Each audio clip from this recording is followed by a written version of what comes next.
This channel does not promote any violent, harmful, or illegal activities. All content provided by this channel is meant for an educational purpose only. দেখুন এখন একটা খবর আপনাদেরকে জানাবো। বন্ধুত্ব কোন পর্যায়ে পৌঁছে গেলে যে বন্ধু এসে না পৌঁছানোর কারণে মেট্রোর দরজা আটকে দাঁড়িয়ে থাকে তরুণী। হ্যাঁ, এমনই ঘটনা ঘটেছে কলকাতা মেট্রোতে। বন্ধ হলো না মেট্রোর গেট, সময়ে ছাড়লো না মেট্রো। কলকাতা বিমানবন্দর নোয়াপাড়া মেট্রো স্টেশনের মাঝে এই ঘটনা। দেখুন সেই ছবি, সেই মুহূর্তের ছবি আপনাদেরকে দেখাচ্ছি। সায়ন্ত রয়েছেন আমাদের সঙ্গে, আমি সায়ন্তর কাছে চলে যাবো। সায়ন্ত, এই ছবির সাক্ষীও থাকলো কলকাতাবাসী যে বন্ধু এসে না পৌঁছানোতে মেট্রোর দরজা আটকে দাঁড়িয়ে থাকলেন। একদমই, দেখো এর আগে আমরা দেখেছিলাম যে কলকাতা মেট্রোর মধ্যে মেট্রোর গেটের উপর স্প্রে করে দেওয়া হচ্ছে। সেই অপরাধ যেমন দেখেছিলাম দমদম ক্যান্টনমেন্ট স্টেশনে, কিন্তু এবার অন্যরকম ছবি দেখা গেল যে একজন যুবতী তার সঙ্গী দ্রুত এসকেলেটার দিয়ে উঠে আসতে না পারায় সেই যুবতী ব্যাগ রেখে এবং পা দিয়ে আটকে রাখলো মেট্রোর গেটটি, এবং লাইনে যে ট্রেনটি যাচ্ছিল দমদম ক্যান্টনমেন্ট স্টেশনে এই ঘটনা ঘটে। এবং দীর্ঘক্ষণ ধরে পা দিয়ে আটকে রাখায় যখন তার সঙ্গী এসে পৌঁছায় তখন মেট্রো চলতে পারিনি, কারণ মেট্রোর গেট আর আটকায়নি। এরপরই খবর যায় মোটরম্যান এবং ইঞ্জিনিয়ারদের কাছে, তারা এসে মেরামত করে প্রায় 15 থেকে 20 মিনিট পর সে মেট্রোটিকে আবার নির্দিষ্ট পথে যাত্রা করতে শুরু করে। কিন্তু যেভাবে আটকে রাখা হলো তা অপরাধ বলেই দাবি করা হয়েছে মেট্রোর তরফে। ইতিমধ্যেই ওই যুবতীর বিরুদ্ধে অভিযোগ দায়ের করা হয়েছে। কিভাবে এই পা দিয়ে আটকে রাখলো, কেন এই ধরনের ঘটনা ঘটালো সেই নিয়ে কারণ যুবতী জানিয়েছেন যে তার সঙ্গী এসকেলেটার দিয়ে উঠে আসতে পারছিলেন না দ্রুত, তাই তিনি আটকে রেখেছিলেন। কিন্তু এই ধরনের অপরাধ কি করা যায়, এই ধরনের ঘটনা ঘটানো যায়, তা নিয়ে কিন্তু কুলু পেটেছেন ওই যুবতী। ইতিমধ্যেই মেট্রোর তরফে একটি নির্দিষ্টভাবে অভিযোগ দায়ের করা হয়েছে, এবং যেভাবে এটা ঘটনা ঘটানো হলো তাতে কিন্তু মেট্রো তরফে কিন্তু সাধারণ মানুষ ও যাত্রীদের সচেতন করা হচ্ছে যে এই ধরনের ঘটনা যেন আর না ঘটানো হয়। এর ফলে কিন্তু মেট্রো পরিষেবা ব্যাহত হবে এবং মেট্রো রেক কিন্তু দীর্ঘক্ষণের জন্য আটকেও যেতে পারে। ধন্যবাদ তোমাকে। বিমানবন্দর থেকে সরাসরি যাওয়া যাবে শহীদ ক্ষুদিরামে। নোয়াপাড়ায় নেমে অন্য মেট্রো ধরার ঝামেলা নেই। জয় হিন্দ বিমানবন্দর স্টেশন থেকে নোয়াপাড়া হয়ে একই মেট্রোতে পৌঁছে যাওয়া যাবে শহীদ ক্ষুদিরাম স্টেশনে। কলকাতা মেট্রো সূত্রে খবর, আপাতত দিনে দুটি সরাসরি মেট্রো চলবে। দিনের ব্যস্ত সময়ে ওই দুই পরিষেবা মিলবে বলে জানিয়েছে মেট্রো কর্তৃপক্ষ। দেখুন, মেসিকে দেখতে না পেয়ে ক্ষোভের আগুন যুব ভারতীতে। চড়া দামে টিকিট কেটে মেসিকে দেখতে না পেয়ে ব্যাপক ক্ষোভ।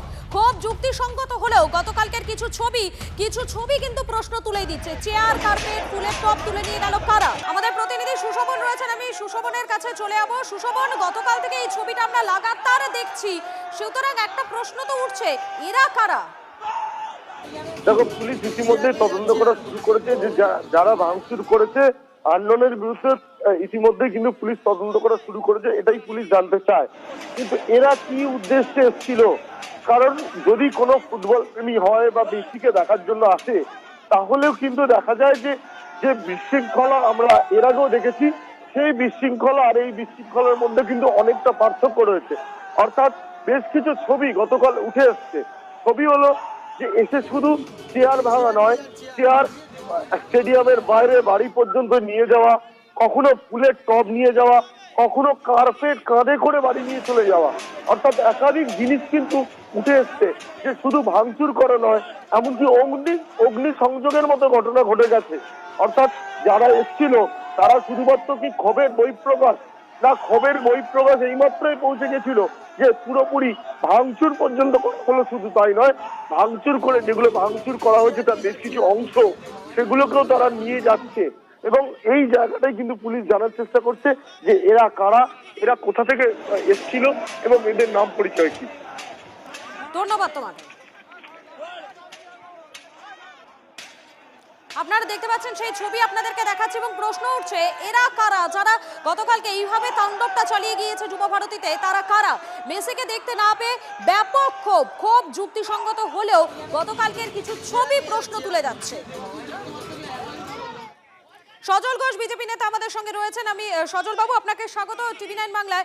দেখুন সজল বাবু, আমরা প্রত্যেকেই খেলাটাকে ভালোবাসি এবং সে কারণে সেই আবেগ থেকেই বোধহয় মেসিকে কালকে দেখতে গিয়েছিলেন তারা। দেখতে না পেয়ে ক্ষোভের বহিঃপ্রকাশ হওয়াটা খুব স্বাভাবিক, কিন্তু ক্ষোভের নামে এই তাণ্ডবটা যারা চালালো তারা কারা, এবং সর্বোপরি পুলিশ প্রশাসন কেন কোনো ব্যবস্থা নিল না?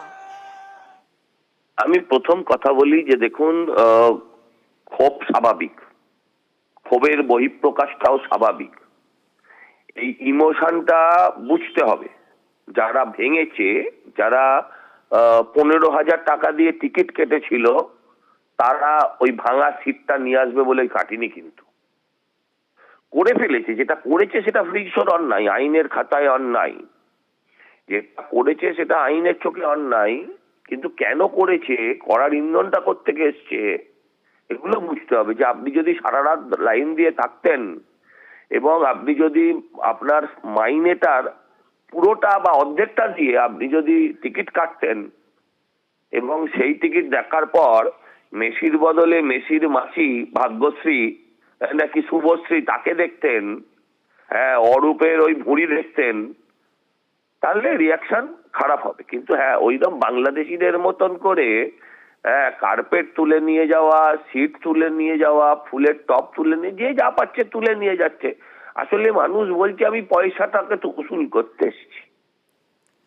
সজলবাবু, গতকালকে সেই মাঠের বাইরে আমিও ছিলাম, যারা ছিলেন তাদের একটাই বক্তব্য ছিল যে তারা টাকা দিয়ে টিকিট কেটেছেন, কিন্তু মেসিকে তারা একবারের জন্য, এক সেকেন্ডের জন্য তারা দেখতে পান। এই দায় কার? এই দায় যে লোকটা ওই কার্পেটটা তুলে নিয়ে যাচ্ছে তার নয়। এই দায়টা তো 15,000 টাকা দিয়ে লোকটা তো ভাবিনি ও কার্পেট তোলার সুযোগ পাবে, সুযোগটাকে করে দিল। আচ্ছা, মন্ত্রী কেন পালিয়ে গেল মাঠ ছেড়ে? মন্ত্রী দাঁড়িয়ে আটকাতে পারতেন, সামলাতে পারতেন। এ দায় তো মন্ত্রীদের। মমতা ব্যানার্জি যখন দেখলেন যে হাওয়া খারাপ, উনি তো এসে সামলাবেন, উনি তো আমাদের অভিভাবক, ইজ দ্য পুলিশ মিনিস্টার। উনি দাঁড়িয়ে থাকলে নিশ্চয়ই পুলিশ আগে আরো ক্লিয়ার করে দিত। ওগুলো পুলিশ ছিল, ওগুলো পুলিশ ছিল না সুজিত বোসের স্ট্যাচু ছিল, সেটাও তো বুঝতে পারিনি। এই যে লজ্জা, এই লজ্জা দেশের জাতীয় লজ্জা হয়ে গেল। সত্যি হায়দ্রাবাদ জাতীয় লজ্জা সজল বাবু, এবং এই লজ্জার সাক্ষী থাকলো কলকাতাবাসী। ধন্যবাদ আপনাকে। এই মুহূর্তে আমাদের সঙ্গে তৃণমূল মুখপাত্র তন্ময় ঘোষ রয়েছেন আমাদের সঙ্গে। তন্ময় বাবু, স্বাগত আপনাকে টিভি9 বাংলায়। দেখুন, গতকালকে যারা মেসিকে দেখতে গিয়েছিলেন তারা তো একটা আবেগ নিয়ে গিয়েছিলেন, তারা ক্রীড়াপ্রেমী, সর্বোপরি তারা ফুটবল প্রেমী, তারা গিয়েছিলেন। কিন্তু যারা এই তাণ্ডবটা চালালেন তারা কারা? পুলিশ কোথায় ছিল যখন এই তাণ্ডব চলছিল? পর্যাপ্ত পুলিশ কেন ছিল না সেখানে? আমি আপনাদের সঙ্গে সহমত যে কালকের যে ঘটনা অত্যন্ত নিকৃষ্টতম ঘটনা ঘটেছে, কারণ তাতে আমাদের শহরের তথা আমাদের রাজ্যের ভাবমূর্তি ক্ষুণ্ণ হয়েছে। ওখানে যে সমস্ত ক্রীড়াপ্রেমী মানুষ ছিলেন তাদের প্রতি তাদের আবেগকে, ভালোবাসাকে শ্রদ্ধা জানিয়ে বলছি, কিছু লোকজন ঢুকে পড়েছিল এবং একজন তো দেখলাম গেরুয়া পতাকা হাতে জয় শ্রীরাম দিতে দিতেও বক্তব্য রাখছিল, ভাঙচুর করছিল।